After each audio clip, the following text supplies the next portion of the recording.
Welcome to another episode of Tales from the Tables with your host, Rob Bradley.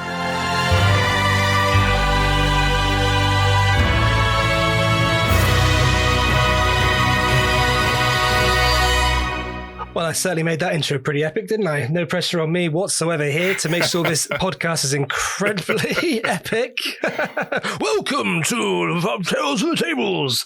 Yeah, pretty awesome. But a big welcome actually to James, our professional dungeon master who's based in Cambridge, and JC, who is in LA or New York? New York now. Oh, wow. Okay, wow. Yeah, you definitely like to spring about all over that. Hopping everywhere. That's right. Joining you live from New York, JC and James. Hi, James. Hello. Yes, this. I've not had to get out anywhere near as early as you, JC, and I feel like I'm as tired as you are already. What time is it now in New York? 5:30 a.m.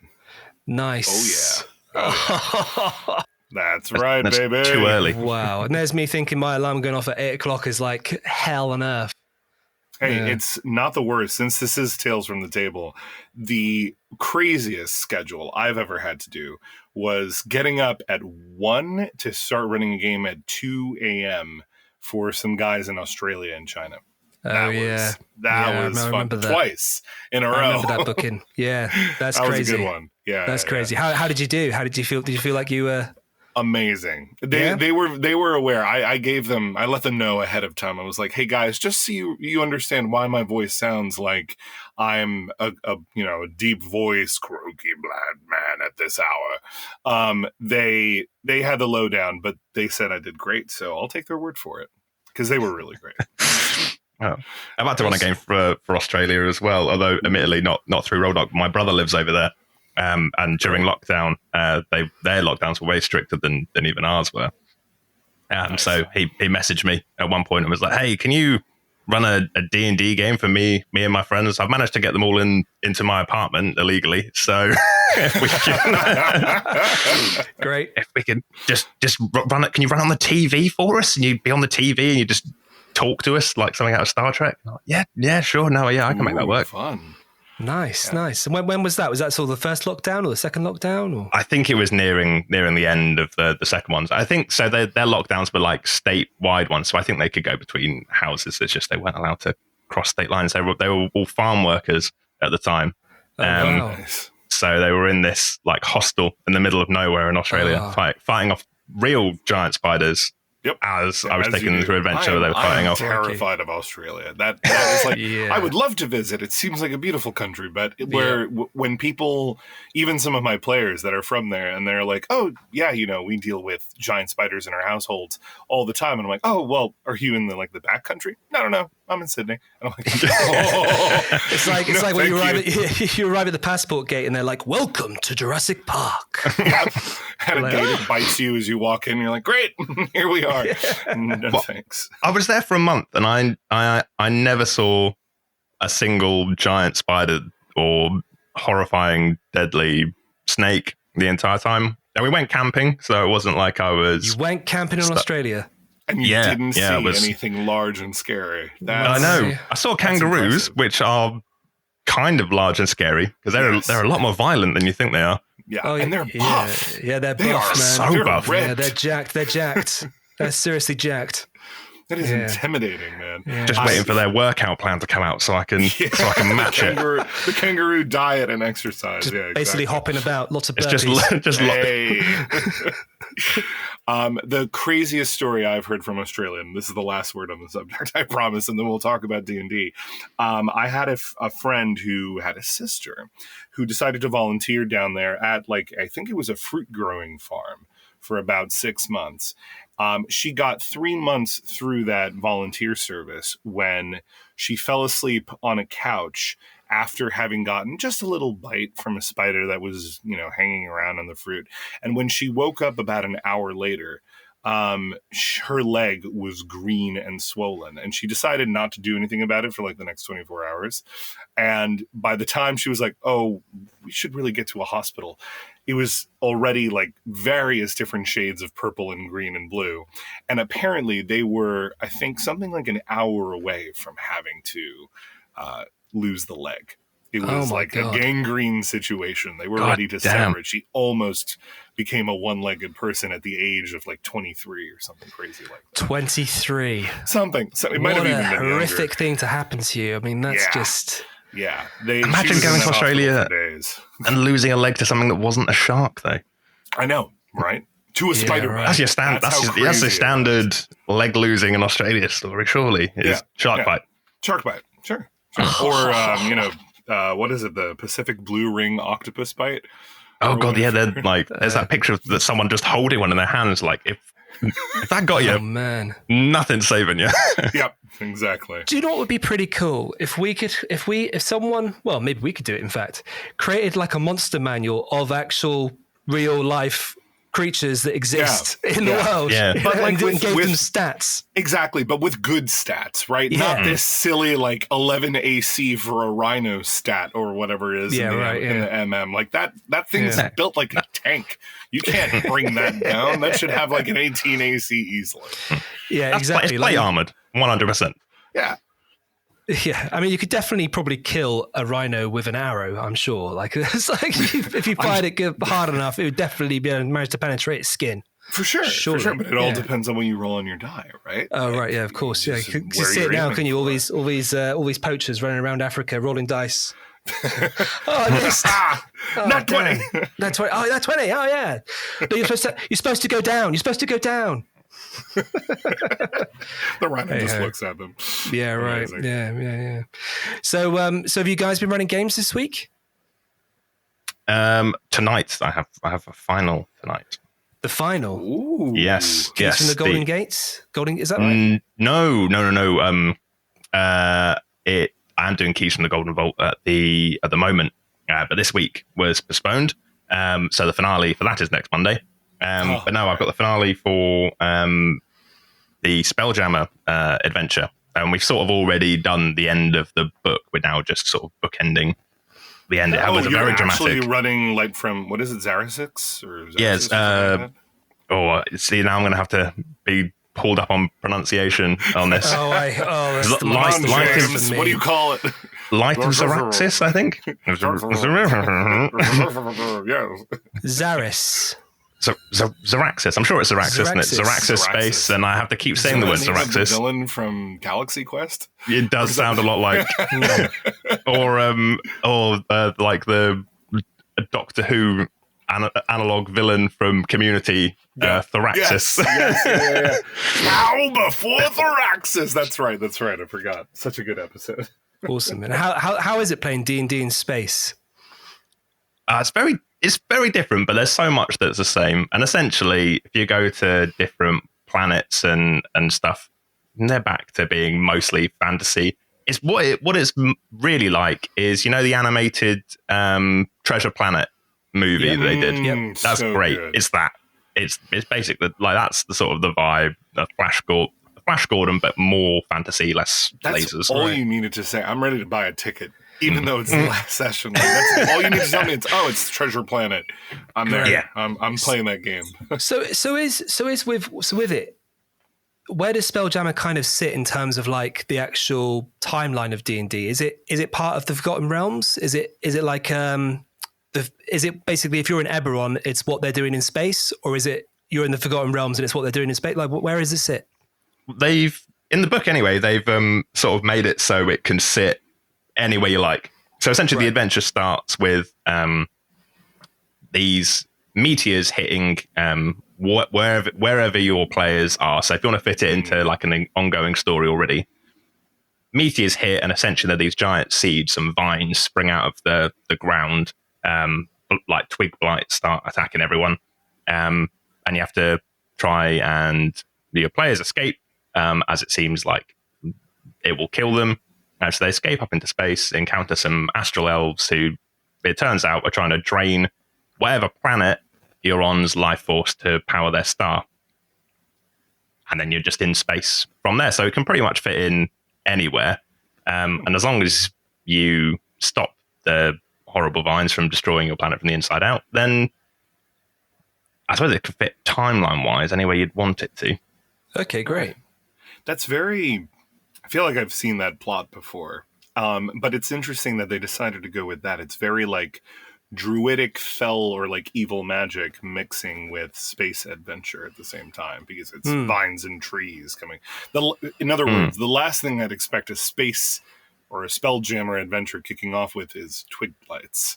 Yes. So I think, that's really interesting. I think they're supposed to look crystalline and futuristic-y, but they're essentially, they're vines and trees. Given that one trait that's like, they can breathe in a vacuum. They are now spell jamming twig blights. Yeah, that's pretty much it. Can I breathe in space? Yes. Okay, it's a spell jamming monster now. Exactly. It's perfect. So in terms of like how it looks aesthetically, Spelljammer, it definitely reminds me of Flash Gordon. That type of spacey fantasy kind of world, because I've always thought that like Flash Gordon it's very different to like Star Wars. It's very different to all those other kind of space genres. Certainly from a technological standpoint, it seems like there's magic involved in Flash Gordon rather than actually, do you know what I mean? Rather than science and Has it gone the Thor route? Yeah. So did you find that? Do the stories kind of feel a bit like Flash Gordon-y to you, James? They do feel a bit Flash Gordon-y, and they're set up in a way where they are done like episodes. So I think they're split out into like episodes of a series with like a little intro and extra bits of information. Like a 60s TV show. Yeah, essentially. Which is really great. And it like gives a good sort of spaces to break up. Some are a lot shorter than the others. So if you're running the game as a DM and you're trying to hit 4-hour sessions, you might have to pad some stuff out, which is cool, because it means I get to take all the stuff I've seen in Star Trek and be like, oh, that would make a cool little like couple of hour one shot puzzle. So I had my players on an asteroid and being infected with like space mushrooms, which sent some of them mad and caused hallucinations and all sorts of stuff. Great, that's cool. Yeah, it was. It's a fun, and it does. So it gives you space to, because there's these long periods of space voyaging journey, to sort of fill with stuff that happens. So whatever you encounter on the way. So there is that. And I know some people will say, well, surely they should be providing things to happen more. And there is some stuff in the book. And some people will want a little bit more, but I was perfectly happy to, make my own stuff. I like most of when I started doing D&D, it was all homebrew. So I'm used to doing that. Right on. Have you ever played Spelljammer, JC? Yes, a little bit. Not the official adventure of it, or the previous editions of it, but even before. So actually, here's the funny thing. Even before Spelljammer, the current 5e set of apparently lack of rules came out, I was running a campaign for 3 different groups that ends up in space at the very end. And actually, I'm on the cusp with one of my groups right now to go back into wild space. So, and I looked up all this stuff about the phlogiston and how that works, and just a crazy amount of like old lore and how complicated and self-referential and conflicting it all is. But I threw everything at them in the span of about 8 sessions. I was like, all right, this is the slice of Spelljammer life you've all been wanting. Here is a Githyanki ship attack, like Githyanki pirates marauding on either sides of your boat. Here is an astral dreadnought chase. Here is you finding a dead god floating around in the astral plane.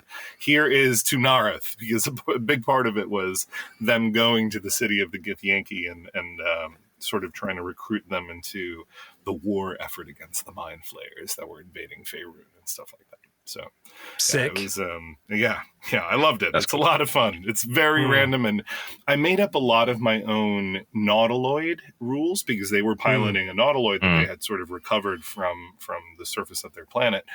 And when the book came out, of course, I bought it right away and immediately went to go check the ship stats. And I was like, I did it better. I remember you heard it here first. I do remember you both actually quite like Noloids, don't you? The ships. Yeah. I think you both have a bit. Don't you have a model, James? Low key obsessed. Well, I do. I do have a bit of a model, a rather expensive model that I've built partially because the sheer complexity of it is too much for me. It's Really? defeated me. I built the two, so essentially it is like a full-size 3-foot long Nautiloid model. Wow. And I've managed to build the internal floors for 2 of the floors. And I'm pretty sure there's 4 floors. Amazing. But I've looked so many times. I feel like there's a piece missing, but I ordered the thing like 2 years ago and the shop has since shut down that I ordered it from. So there's no way that I can, there's no way that I could go back and like fix this problem. What I should have done is, bought it and then immediately made time to build it. Mm-hmm. But I was moving house and stuff at the time. So that was difficult. So what I've done is for Rolldark Fest, I built the floors, painted them all up, and was like, well, I can use these 2 floors, and they've got like the gross elder brain tubes and like tadpole pool that are all in there. So yeah, I still love it. You're talking about this stuff, and it's like a love language to me. You're like, I'm like, tell me more about those gross elder brain tubes. I'm so into it. yes, James. Oh, Who is it brain pilots isn't Noloids? so wet. Is it mind flayers that pilot the ship? Yeah. Yeah. Is it a crew of mind flayers? Is it like how's it sort of structured? So I've mine anyway. There's usually a crew of about six mind flayers and an elder brain. And if I'm feeling very fancy, occasionally there'll be an elder brain dragon floating around it as well. I literally did this with the kids because I'm cruel, and I think it's funny when their brains are eaten. We're DMs, all right. Yeah. Yeah. I think that answer is up to the DM, right? With spelljamming official rules, technically, as long as you have someone that can attune to the spelljamming helm, anybody can pilot it. I made mine a little bit more complicated. I sort of described them as tendrils that hang from the ceiling that you have to allow them to sort of worm their way through the pores of your temples on your skin and on the sides of your head and allow them to sort of interface with the memories of the semi-organic, semi-living ship.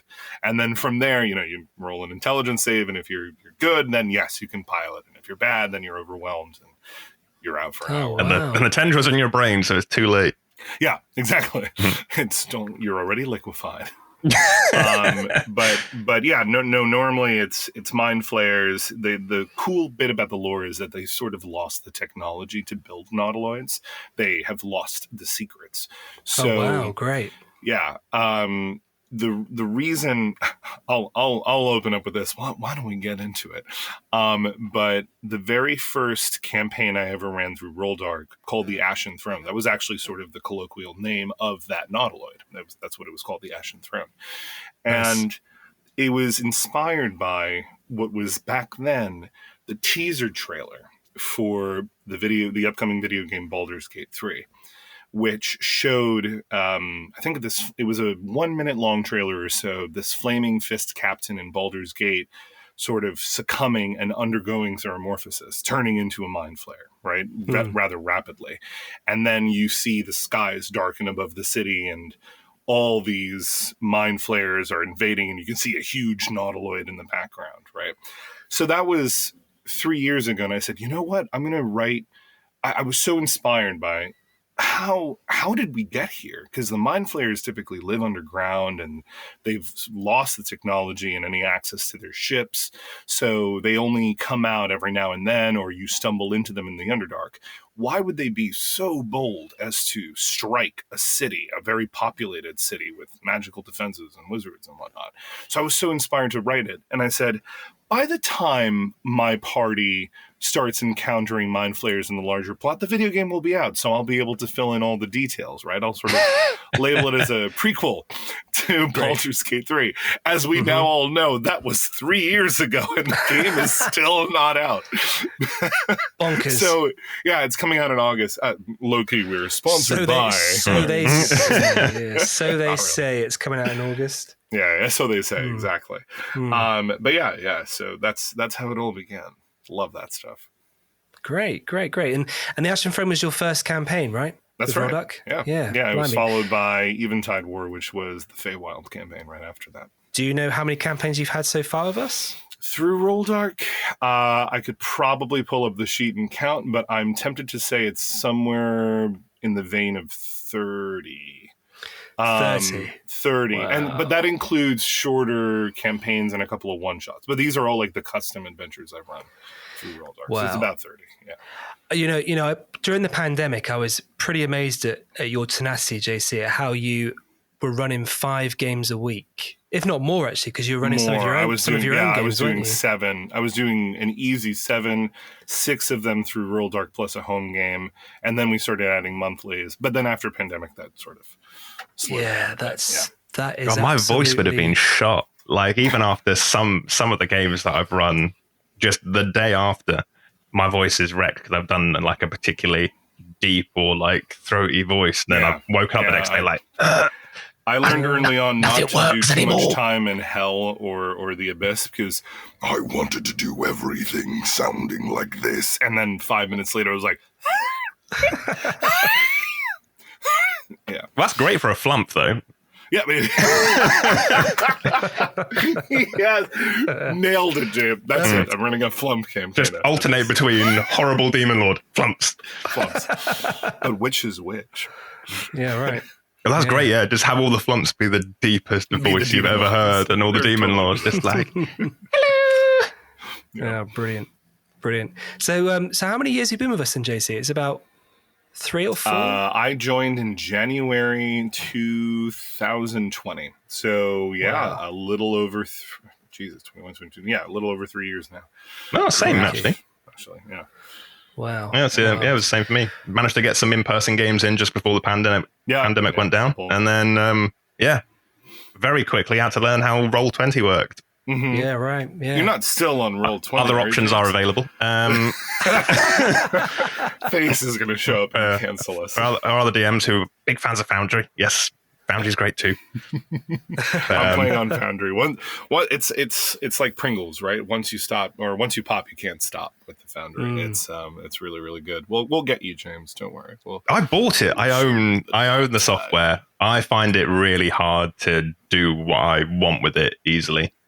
I think it's just because I don't want any of the, other than the spell effects, I don't really want any of the mods.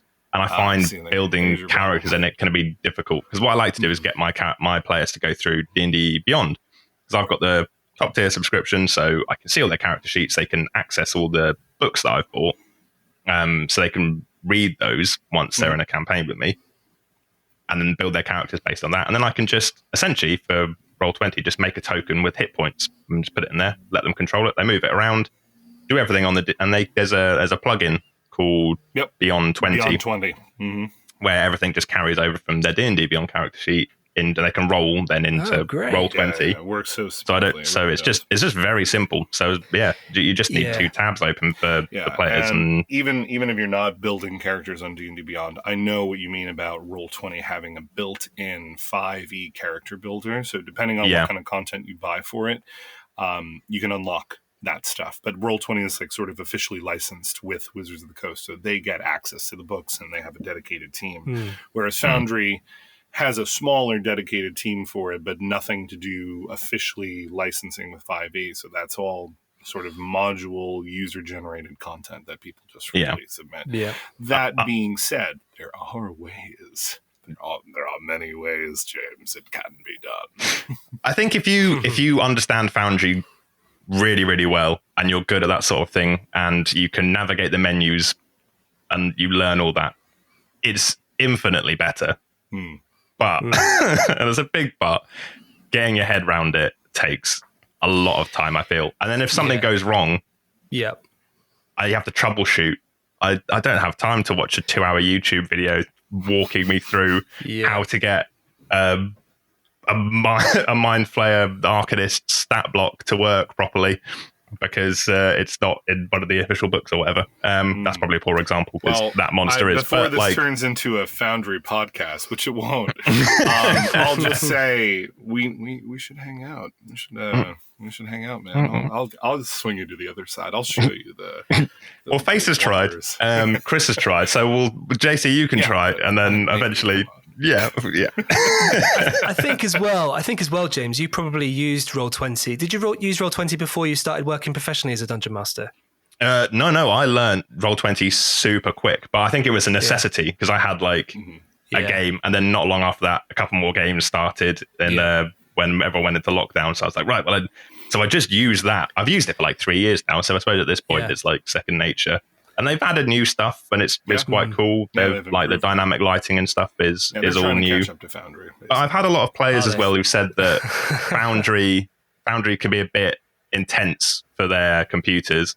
So Roll20 is better for them, because we run Foundry, and you run all these incredible modules, and then you can just hear in the background as the fan, as their laptop fan kicks in something stupid.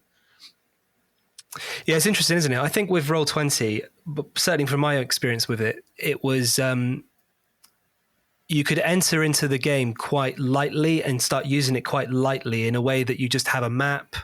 There's the tokens, the players control the tokens, they move around the map, and that's it. The whole thing with the walls and things, making sure they can't look through walls, or they're that's all. Their line of sight and stuff. Yeah. It's that was a bit more technical for me.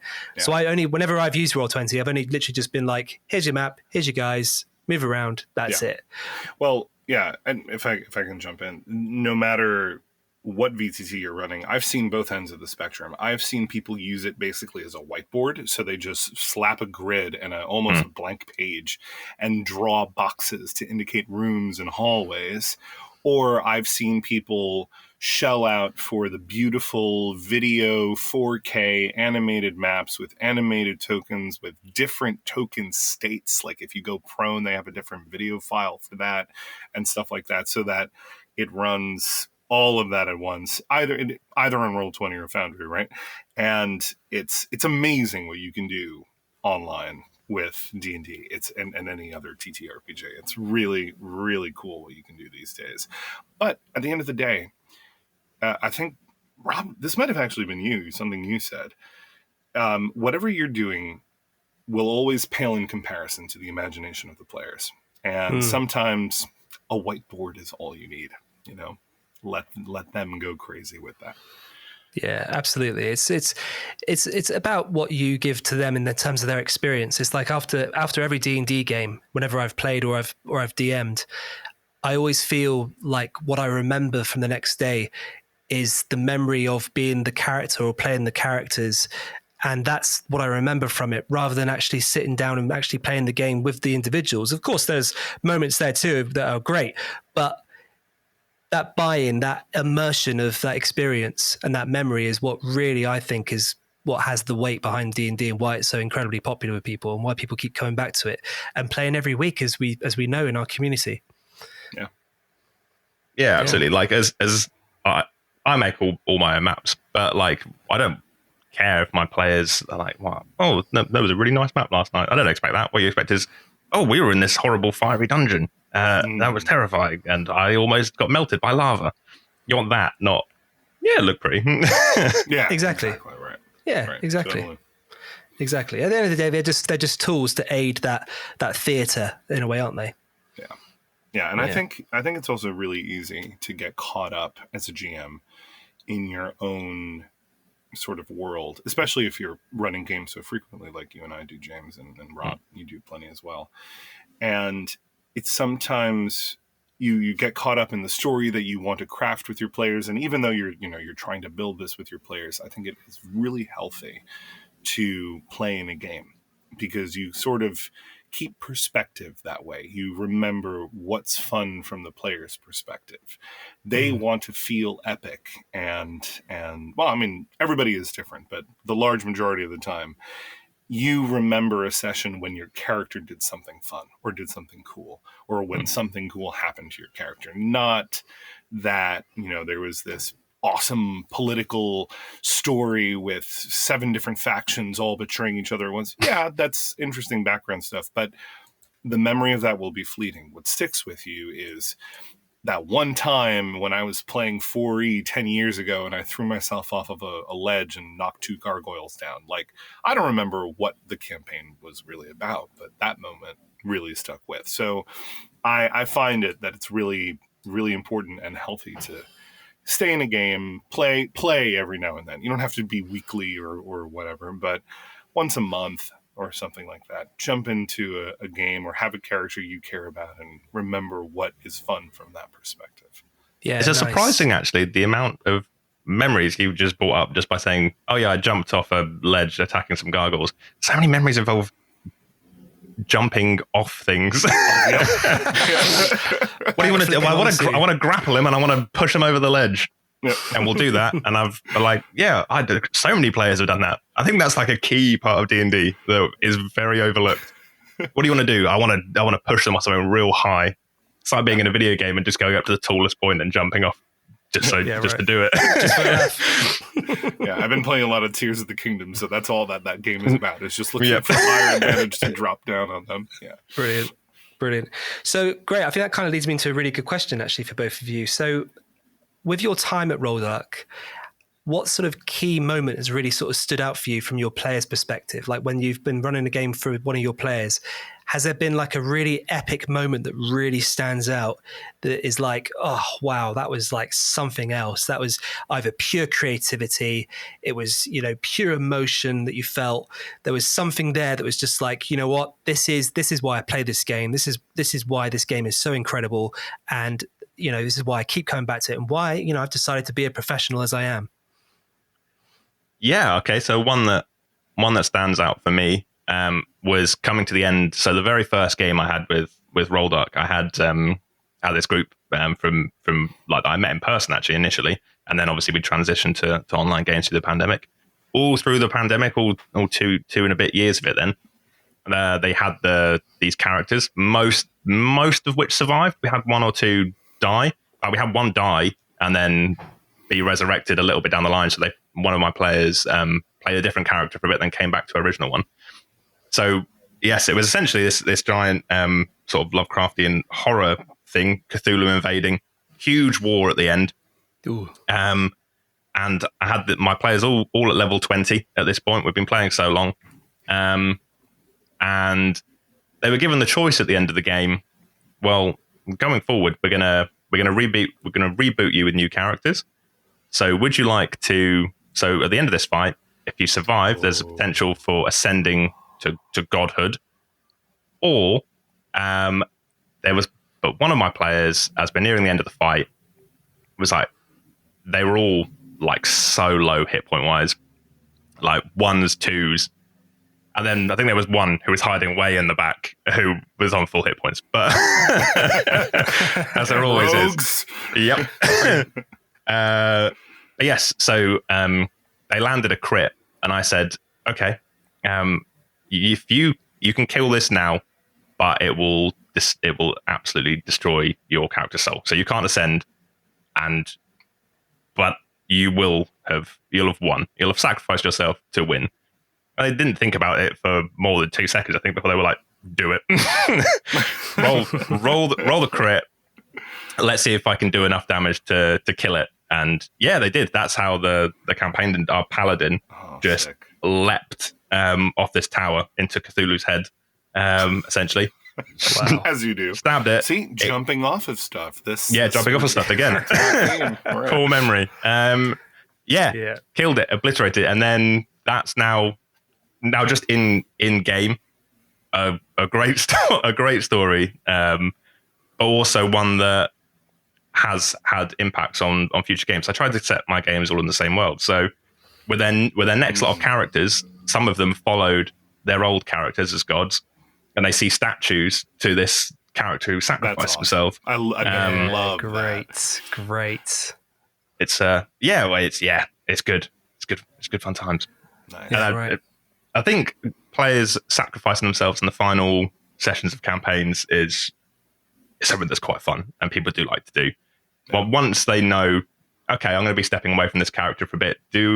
Are we going to come back to them, or can I send them off in like the most epic way possible? Mm-hmm, mm-hmm. Yeah. A lot of the time, they're going to be like, yeah, most epic way possible. Yeah, I mean, at the end of the day, it's a story, right? That's what you're building, Exactly. And you need to give your character that, I guess, that kind of that honor, really.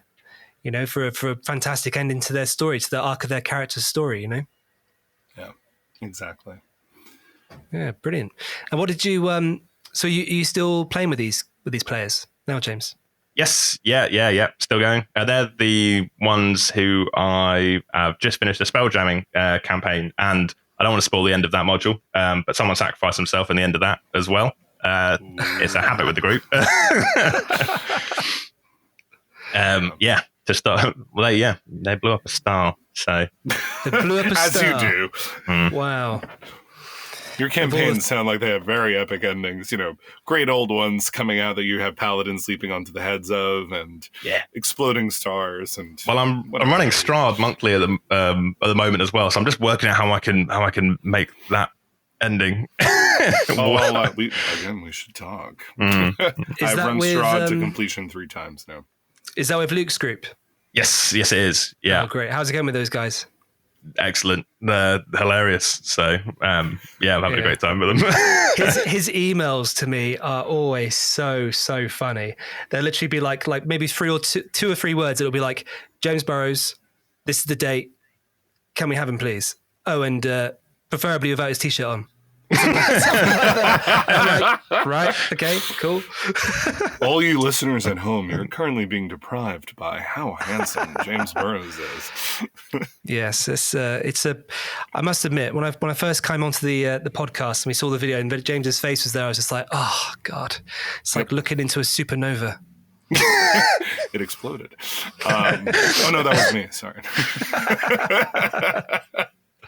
It's far too hot to sit in this fake leather chair and not have a top on. I'd just be stuck to. I'd never get out. And it's summer.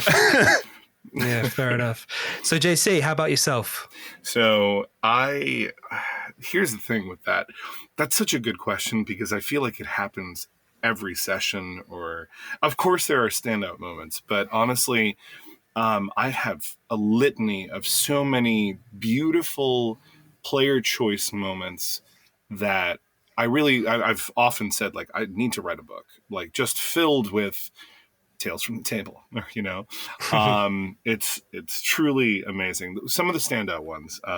Here's a really short one. The day the barbarian and the rest of the party entered a sort of, they were crawling up a wizard's tower, and it was kind of like a fun room each level, right? So something horrible and ridiculous every different room. Sometimes there was a puzzle involved, but one of them, they walked into a room full of treasure chests, right? Wow. And obviously one of them is going to be a mimic. And on the map that I was using, there was one treasure chest that was a slightly different color. So naturally they assumed, that's the mimic. But the twist on that was all of the treasure chests in the room were a mimic. And the one in the colored one was just a different kind of mimic. Great. So he had this wicked idea to when I was describing that, he was attacking the mimic and his weapon stuck to it because of the adhesive trait. He said he thought about it for a minute. You could see the gears turning in the brain while it wasn't his turn, and then he was like, "Hey, JC," because he does sound, or his character sounded a lot like Grog. He was like, "Hey, I've got my greatsword and there's a mimic hanging from it. Would you say that a mimic could be submitted to its own adhesive trait by another mimic? Could I just start swinging the mimic around and grab all the different mimics with it?" And I was like, yeah, fuck it, why not? Let's do this. So he started this sort of chain domino reaction where he was swinging his weapon in a wide 360-degree arc, and mimics were progressively getting stuck to it. So just random moments like that you have 1,000 of. But the story I really like to tell, same campaign actually, is the Alma story. And I'll try and make this as relatively brief, but what you need to know is this was a Feywild campaign, and one of my own making, and basically not Wild Beyond the Witchlight. They stole many ideas from me. I'll be suing Wizards of the Coast. Damn them. So I came out with it years before. So they basically they were in an area controlled by some hags, and there's a swamp. There's a coven of hags there, and one of those hags had a child. And if you know anything about how hags and reproduce in 5e lore, it's very, very dark and twisted. Basically, they have to eat a child, and then they themselves give birth to what looks like a human child, which for up to the 13th year of their life is just a human or a humanoid, right? You can have fun with whatever race it is. And then on their 13th birthday, they will transform into a fully fledged hag, right? And that's it, right? It's pretty intense. I'm sure there's more official lore on it. But so basically, when my party entered this hag hovel, they found a 12-year-old girl that they thought was being oppressed, which was. They were treating it like garbage, right? She was a servant girl. She was the sort of Cinderella, sweeping and cleaning up after them and being mistreated and sleeping in a cage and stuff like that. And I decided to name her, kind of on the spur of the moment, Alma, which means soul in Spanish. And I had originally intended this to be sort of a dirty little trick and surprise, right? Like, surprise, she turns 13 after you've rescued her and you're trying to get her back to her village, and she turns into a hag, and guess what? The combat's not over yet. But it evolved into probably the most beautiful thing ever. And I'll tell you why. They end up rescuing the girl from the hags. They end up defeating the hags. They're taking her way back to taking her back to the village that she's from. And she starts turning into this creature, right? But I sort of made it a slow, long process. They could tell it was happening, and it would be a day before she turned. So I think one of them had some sort of reality altering ability. I believe I had given them a deck of many things, and one of them drew the card, right? That lets you do that.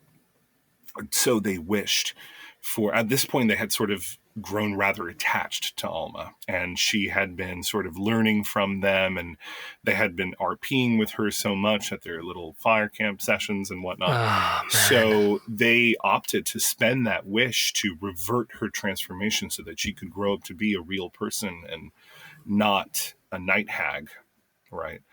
And that was touching in and of itself, but then it got real crazy. They ended up fighting in one section of the Feywild, many, many sessions later, a shadow dragon.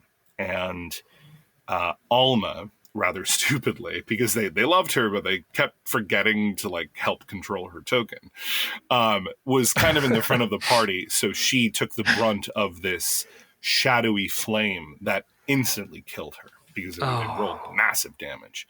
And I described her body as disappearing.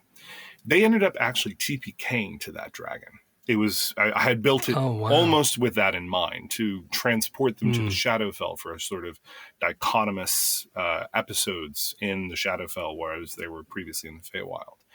And when they got there, freshly dead, they knew that they had to make their way to the sanctum of the Raven Queen in order to sort of beg the Raven Queen to send them back to the Feywild, to give them back their souls and their lives, so that they could have a chance at stopping whatever was going on with the Feywild. Also because the Raven Queen was sort of the parallel of the other goddess that they needed to get a special gem from in the Feywild, et cetera, et cetera. Epic. Yeah, but here's the thing with Alma.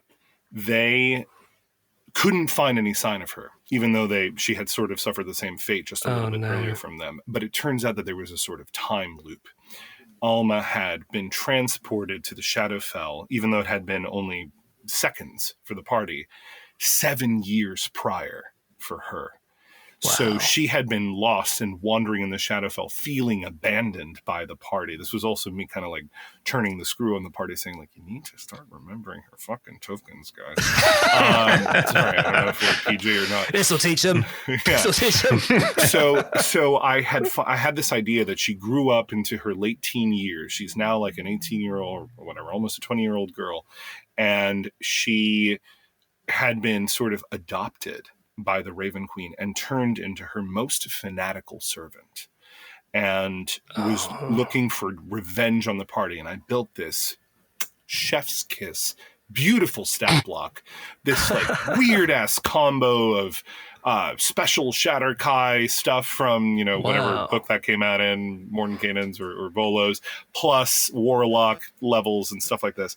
And when they got to the Raven Queen's palace after a few sessions, and they found Alma was bitter and angry and purely fanatical about serving the Raven Queen now. That was her sort of adopted mother, and was screaming at them that they had abandoned her. And the party, so I was expecting a fight, and the party refused to fight her. I had them roll initiative, and everyone for their turns either just cast defensive spells or healing abilities or rolled persuasion checks. The barbarian, the mimic guy, the guy who was like, I make the mimic, stick to my weapon, was rolling persuasion checks, calling her little one, trying to get to the core of her issues. And every round, I had her exhibit a different emotion, right? First, it was impassioned, fanatical devotion to the Raven Queen. Then it was fury and rage that they'd abandoned her. Then it was emotional breakdown and crying and loss because she felt so tortured. And through a weird twist of events, and I know the story has already gone on too long, so I'll No, you carry on, man. Carry on. She gave up the fight. She saw the light. She said, I'll help you with the Raven Queen. But the only way that they could get what they needed from this queen was for someone to take her place. And that was all that the Raven Queen wants. Yes, I'll restore you back to life, but I am tired of this life. I'm tired of being a transient being. I want to just die like all the souls that I send on to their afterlives. I want someone to take my place. And before they could stop her, Alma volunteered. And so Alma became the new Raven Queen. And my players... Nice. The one thing that the sort of Raven Queen lore is about is that you don't know her real name. So my players all forgot Alma's real name. They just now remember their experiences with her, and now there's a Raven Queen. They can't quite put the two things together. But we continued playing on long after that campaign ended, and one of them or two of them still had sort of special relationships with the Raven Queen, and even one of them had the sort of could cast sending at will, so they could stay in touch with them every day and stuff like that. It was honestly the most epic, beautiful sort of character development story, and just something goes to show that my power hungry, crit heavy party just wanted this girl back in their lives. Wow. Yeah, it was really cool. That's fantastic. Yeah. But I'm telling you, I got stories like that up the wazoo, especially with the teens. They do that every week. The teens, really, every week that's what happens. Their sheer amount of chaos speaks for itself. Yeah, they'll craft their own stories. Anyway, sorry for eating up so much time. I've got a scenario that I used to. That's great. That's wonderful. Yeah. So I've got a scenario. Oh, sorry, Rob. Sorry. No, go on. No, I was just going to say. I was maybe going to share one of mine, but actually, I don't really know how you can top that. To be honest. No, please, Rob, please share. I'd love to. There were some guys in a fight once, and they managed to change a dragon into a man. That's cool. The end. That's really cool. Love that. That's basically it. I was going to say I've got a scenario that I like a really quick one that I run to sort of gauge how likely players are to just try and murder their way through everything. And I have a baby owlbear caught in a bear trap they encounter in the woods, and its very aggressive mother is there defending it. And if they try to free the owlbear, I know I can get away with some more thought out story beats. And if they just immediately murder the owlbear, I'm like, okay, well, I need to take this into account. They're going to kill everything that I throw at them. That's a good test, the owlbear test. I like that. If they'll kill the cute baby owlbear, yeah, exactly. Test the moral compass. If they kill the cute baby owlbear, then okay, this is going to be combat heavy. I love that you and I are cut from the same cloth, because so just like you, I was running a few in-person sessions before the pandemic hit. And I think the second session I ever had with that Ash and Throne campaign was a baby owlbear session. They basically were camping in the woods. They're level 2 or whatever, and they get attacked by a hungrier rabid owlbear. And when they put it down, they hear a sort of sound from nearby, and they go and investigate, and they see the little owlbear kind of like pushing its beak up against the mom, and that gives them an owlbear pet, or they abandon it. And then that's sort of my gauge for the morality of the group and what they want to do and how the players get together. So of course the teens have since adopted it, and it's called Fluffles, and 3 years later it's still in our game. Yeah. Wow. I think the name that stands out for me is Boof. And they called the big one Boof, the big owlbear. The mummy owlbear was Boof, and then the baby owlbear was Boof Jr. Boof Jr. I love that. That's great. That's great. Yeah, brilliant. Cool. Well, great. Well, I think that kind of rounds up our little podcast pretty much. I think, James, you've got some news you want to share with everyone, haven't you, from the tabletop RPG world? Yes, indeed. So, obviously, we're a little behind here, as this is the first episode of the podcast. So I thought I'd run through some of the upcoming D&D books that are coming out. So we've got Bigby Presents Glory of the Giants, which is coming out, which is very similar to the Fizban's Treasury of Dragons that's already come out, which is a great book, if only for the Elder Brain Dragon, which I loved so much. I immediately went and bought a model for it so I could use it in person and online.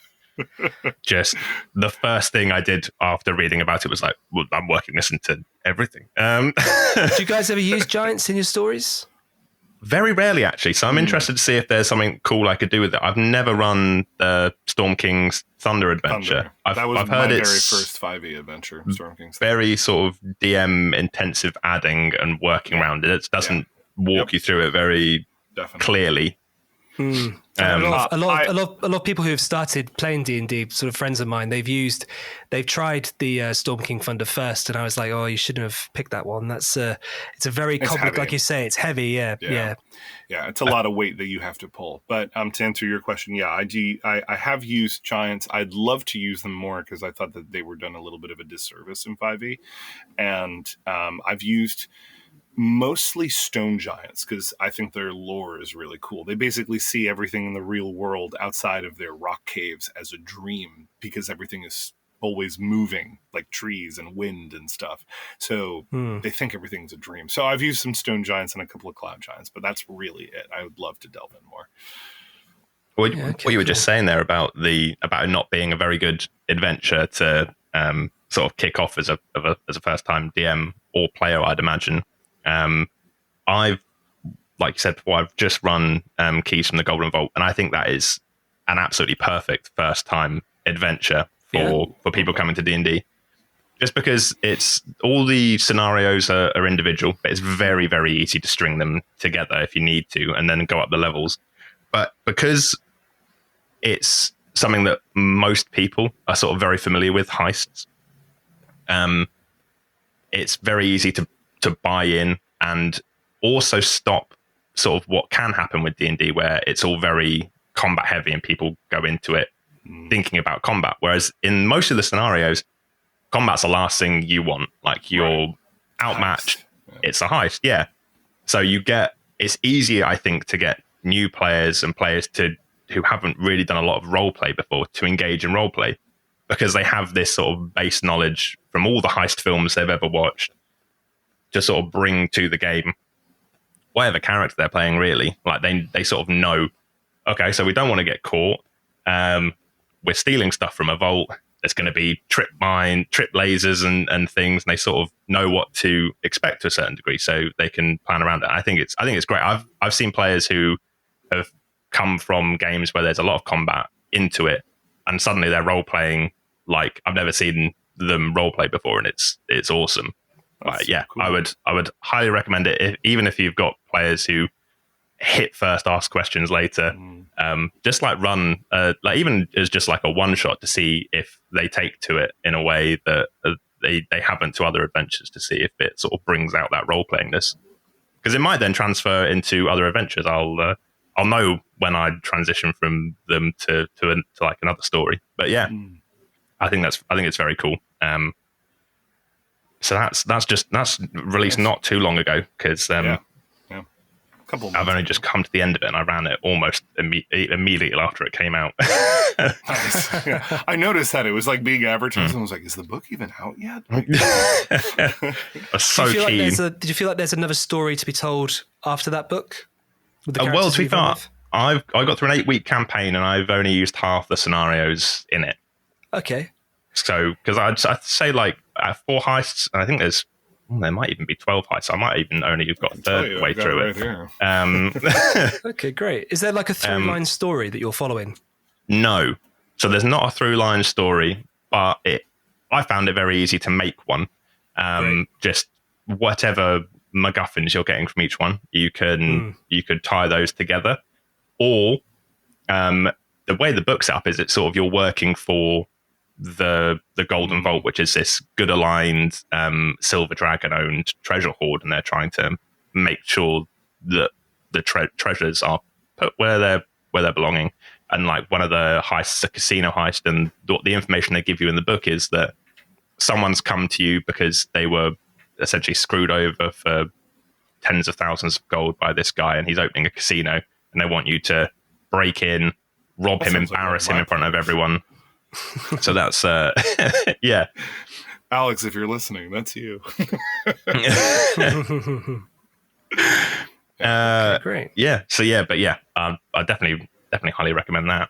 Yeah. By my count, by the way, I just cracked open the table of contents. It looks like there's 13 keys from the Golden Vault Adventures. Okay, so I'm a third. I've done a third of them. Nice. So about 2 sessions per heist. So one like a planning session and like a recon session, then one actually undertaking the heist.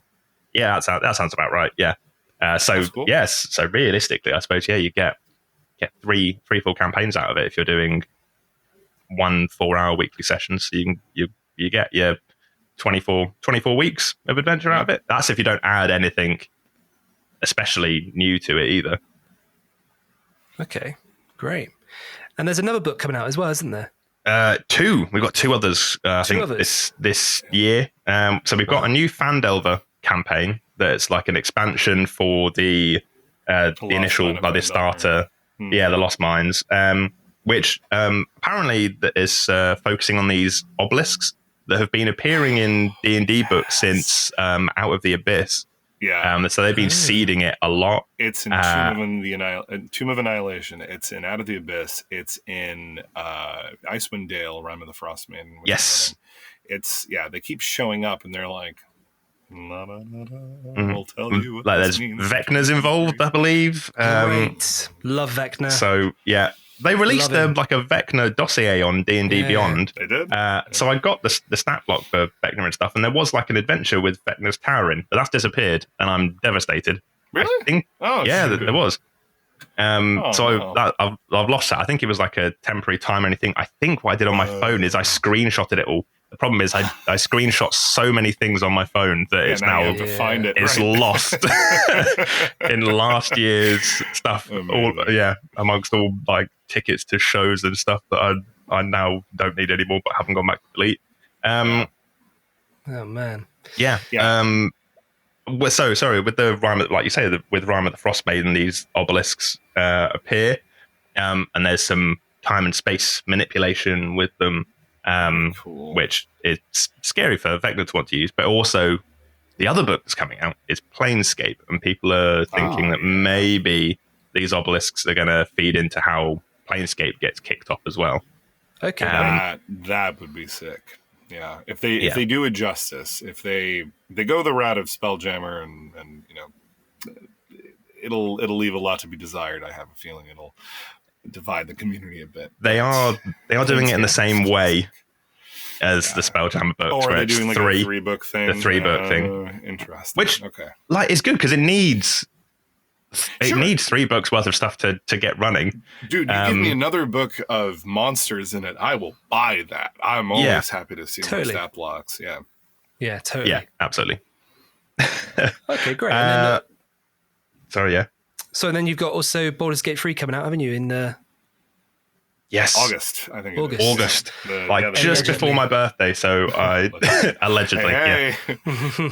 Yeah, they've announced some new voice actors for the villains recently. Right. So Jason Isaacs is coming in as. I love Jason Isaacs. What? Okay, I'm right, geeking out a bit. Hear me out a second, right? I always thought Jason Isaacs should have played Bond. Oh, 100%. Oh, he made a good Bond. Fantastic. Yeah. Bond. He does the voice on the audiobooks for the original books. You're kidding? Oh, no way, I had really? No No, idea. he does the voice. Yeah, he does the voice for Thunderball, I believe, and Casino Royale. Yes. He would have been an excellent Bond. I've got 2 Audible credits. I think I know where they're going. Yeah, right. He's superb. He is superb. Wow. That's I haven't read exciting. those books in years. I would love to hear him do that. Yeah. Yeah. Yeah. Well, he's joining J.K. Simmons, who's the other antagonist. I Amazing. saw J.K. that. Simmons as well. I saw a bit of that clip and I was like, just started voice acting leaking out a bit. Fantastic. Who's J.K. Simmons playing? One of the villains. General Ketherick Thorm, Of course he I is. believe. Of course Good he job, James. Nice. is. you. He's all over generals, isn't he? He loves being a general. Yeah. So good. So many generals. So apparently there's some information on him already in the game that you can find in the what's released of Baldur's Gate already. So he was or is a follower of Shah. Yeah. Okay. But there's not a whole load of information. Have you- Gortash is creating these steel defender type automatons that are seen wandering about Baldur's Gate. He seems, from what the small trailer that they released, and he's an antagonist certainly by the looks of it, but he seems to be slightly more friendly than J.K. He's Simmons. got that big beard, right? Not like that's it. J.K. Yeah, Simmons he's got the shifty wizard beard. Yeah, Shifty TM. Wizard Beard. Shifty Wizard Beard TM. yeah. Have you guys? Have either of you played the beta for Baldur's Gate? Yeah. No. yes, it came out. Because I have a PlayStation and not a PC good enough to run it. So I'm I waiting. didn't have a PC good enough to run it, and I got it anyway, and I tried. But I did. It was really good fun. I think I stopped playing just as they introduced the Druid class, which not because of Druid, but just because of life. But they've since added a whole bunch of stuff. I think they added Barbarian and a couple of others after that into the beta, and I've always been meaning to go back, but at this point, I'll just wait for the full release. Yeah, Great. I think that's Great. Yeah, I'm so glad. as well.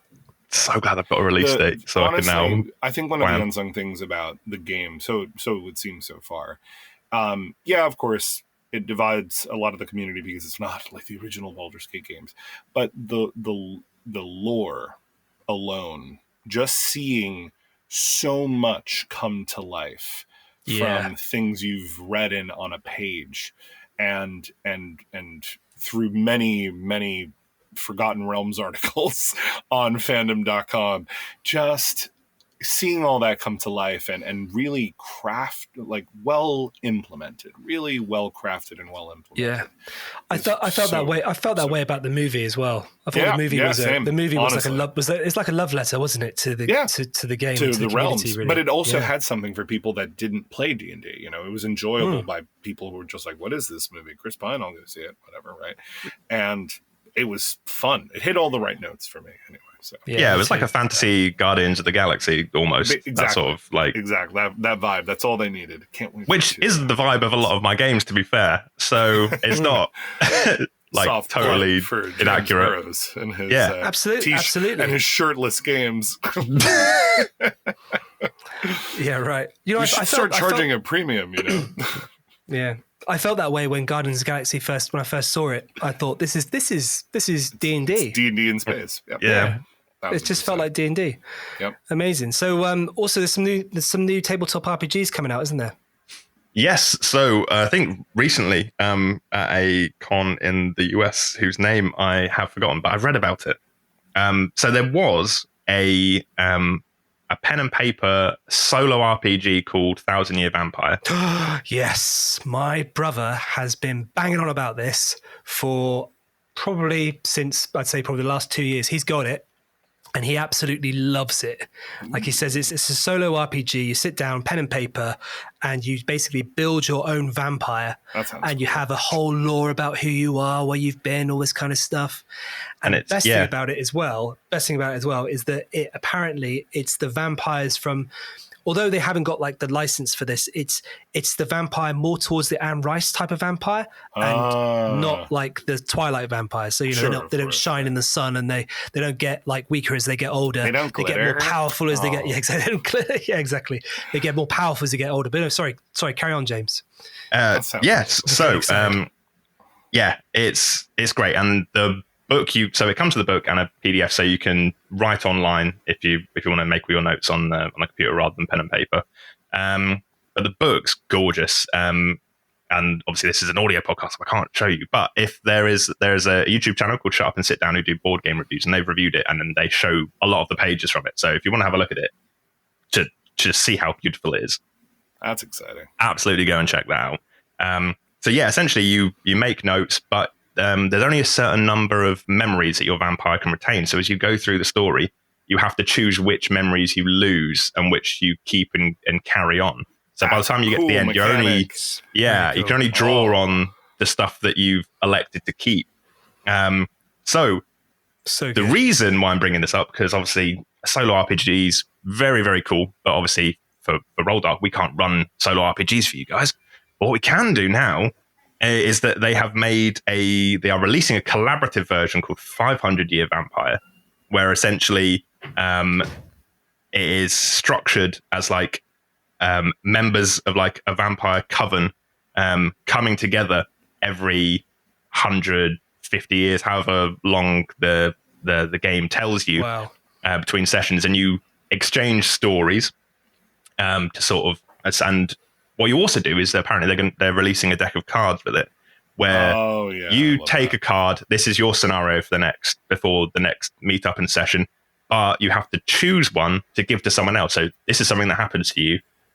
Then you have to journal based off that. Incredible. So it sounds great. I think it's not going to be one where you sit down for a very long time. But exchanging the stories you've all written, I think it's a very cool mechanic to then have to go away, either forget some of what you've been told to come back before the next session and role play sort of, oh no, I had no idea that you were married to this man. I think I may have accidentally murdered him. Oh man, that was your hometown. They've been entirely drained of their plasma. Apologies. Fantastic. I hope you weren't too attached to the area. This is where I start to ask.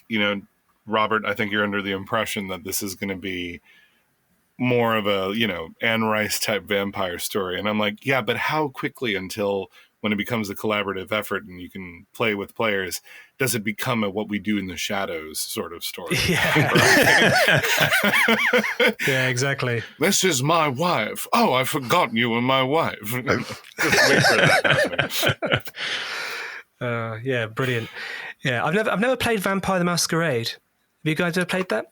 Yeah, no, a couple of sessions. So I'll defer to JC. Yeah, believe it or not, I got into it because a friend of mine, actually a player of mine through Rolldark, Meg, she talked about playing it quite a fair bit. So I was like, I should check it out, and I sat in on a couple of sessions, and it is a blast. It's very, though, at least the GM I had was very sort of dystopian, and we were playing in a kind of almost like a Blade Runner-esque version of Earth. Wow. Without the robots, obviously, without the I almost called them Decepticons. Good Lord, I'm crossing too many streams. The replicants. But it was that sort of like, downtrodden futuristic vibe, and nice. You're kind of existing in the underbelly. It's also far more political than you think it is, right? You kind of like, I just want to live my best blood-sucking dreams, and it's like, no, sorry. There's like 14 factions that tell you what you can and can't do, and you're this kind of faction and this kind of vampire and this and that. It's a lot of fun. Okay. I've played some of the video games that have released for Vampire the Masquerade, and they're very fun. What Yes, was that, like Bloodlines or Bloodlines 2 or whatever it was. Coteries of New York, I think was one of them. Yeah. I may have said that wrong. I watched a lot of Let's Plays of that back in the day. It's good fun. Yeah, Okay, yeah. It's horror themed RPGs are very, very cool. It's interesting to have to try and build that like fear and sense of dread. Yeah, and some do it better than others.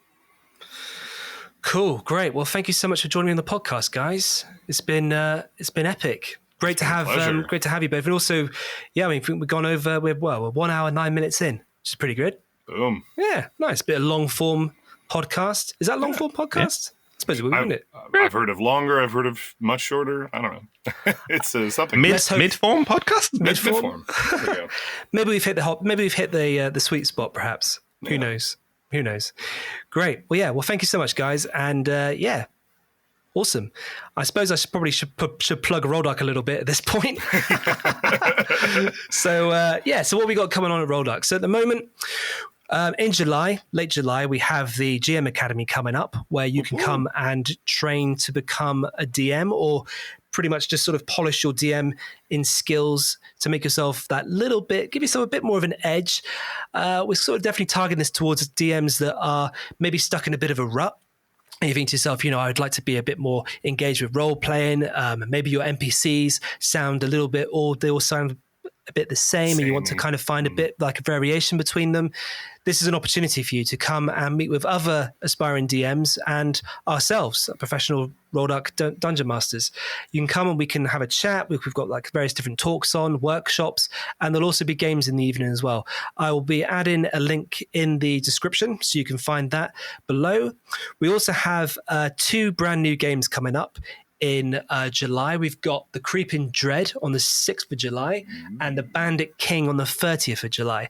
Again, there'll be further details for that in the links below as well. And then all the way in November, we have the next Rolldark Fest, which James and JC were both a part of. Now, Rolldark Fest is something completely different to what you may very well experience with other tabletop role-playing communities. What we're effectively doing is we hire out a venue that's completely immersive in a very sort of typical D&D setting. The last one we did was in a medieval hall. All of the players arrive as their character. So you actually dress in cosplay as your character. And during your game, there are cutscenes which are acted out by your DM and other actors that are there on the day. So it's a very immersive experience. So, for example, every table would pretty much be working with each other on their own separate missions. And during the day, there'll be a cutscene here, a cutscene there, and it'll be very immersive. This one's going to be at Baskerville Hall in Hereford. It's very much a kind of like a 1920s horror-esque type game. Nowhere near towards sort of like Cthulhu type horror, more kind of like Cthulhu sort of brought back sort of a couple of notches. So it isn't as like horrifically horrible. It's going to be more kind of like horror comedy, I would say. Yeah, a bit of that for sure. Yeah, exactly. So more information for that will be in the description as well. So thanks again, guys. Great to have you. And hopefully we'll see you guys in the next podcast. And we're hireable. So if you want to, of course. If you want to play with us, let us know. Forgot about it. Yeah, the main element of the business. Yes, we have in total 30 Dungeon Masters that cover the UK and 1 who is over in New York, who's obviously JC. Yep. You can hire them run on UK time. Yep, you can hire them to run private one-shots for you or even campaigns. And all you need to do is just drop me an email, info@rolldark.co.uk. Let us know how many players you have, how long you want to run the game for, and I'll send you over a quote. Simple as that. Or you can go onto our website. You can go onto www.rolldark.co.uk and then just click on contact and just get quote on the right-hand side. And that's it. Nice one. Thanks a lot, guys. And see you in the next one. Thank you.